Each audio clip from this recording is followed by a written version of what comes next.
Hey, it's Michael Douglas. Welcome to another episode of a Dr. Pundit Quick Take, this time about the development of the CD/CD player in this country. I thought it'd be pretty interesting to tell you about this because in March of 1983, that's when CD players made their debut in this country. And it actually was a Sony CD player, the Sony CDP-101. In October of the year before, 1982, the player debuted in Japan alongside a couple of album releases there.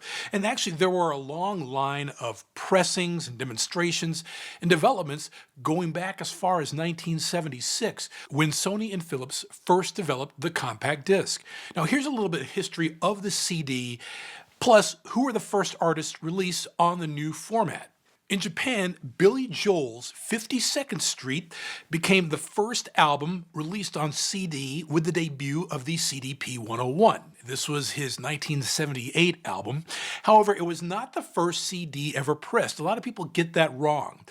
That goes to ABBA's 1981 album, The Visitors, which was processed and pressed in Hanover, Germany, at the new Polydor pressing operations plant that opened up that year. And this pressing was not released, so Billy Joel is still the first artist to be released on CD, while ABBA remains the first to be officially pressed. Now, even before that, in 1981, the first test CD was pressed in order to demonstrate just how players worked. Even before that, in 1981, the first test CD was pressed in order to demonstrate how the players worked.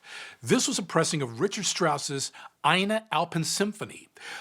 For the first public demonstration, however, another CD was pressed in a test basis, the Bee Gees' Living Eyes, their first album of the 1980s from 1981, and their first of a string of albums that basically showcased their decline. 2 years earlier, they had their massively successful and their last big successful album, Spirits Having Flown, an album that generated 3 number-1 hits. But I digress. The demonstration took place of the Bee Gees' Living Eyes album on the BBC show Tomorrow World, a show, as the name suggests, about future technologies. And on March 8, 1979, Philips introduced the first CD at a press conference in the Netherlands. Sony had done the same, of course, in 1976, and the pieces were set for the CD boom. And the two companies definitely delivered on their promises. In September of 1984, the CBS Records production plant opened in Indiana. I didn't know that, which pressed the first CDs released in the US. And while Billy Joel made the CD debut in Japan, it was none other than Bruce Springsteen, the boss, who debuted the new format in the US.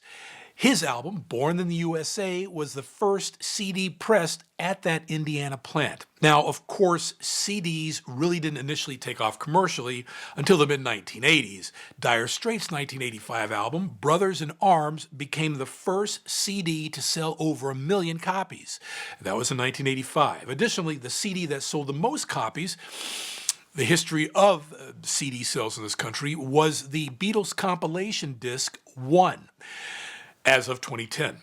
Overall, the biggest selling album in all formats, of course, is Thriller by Michael Jackson, with more than 70 million sold. And while we know Born in the USA was the first CD released in the US, but what about subsequent CD releases?